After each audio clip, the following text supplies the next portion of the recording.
So, meron tayong bread. Alam niyo magkano to? 4 euro. Kaso wala tayong baon eh. Tikman natin. Masarap naman to.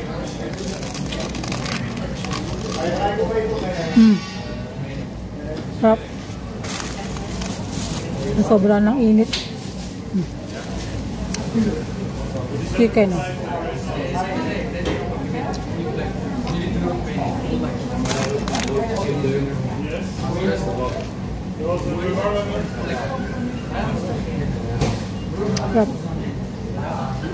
Medyo ano lang. Nasobraan ng ano. Sobraan ng init.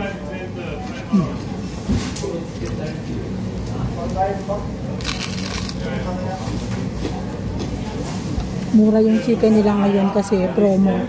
Hanggang next week daw. Ang dating 9 euro, 6 euro na lang. So, balik pa tayo next week. Huh?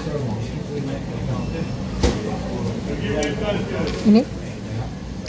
So, kain muna ako, okay?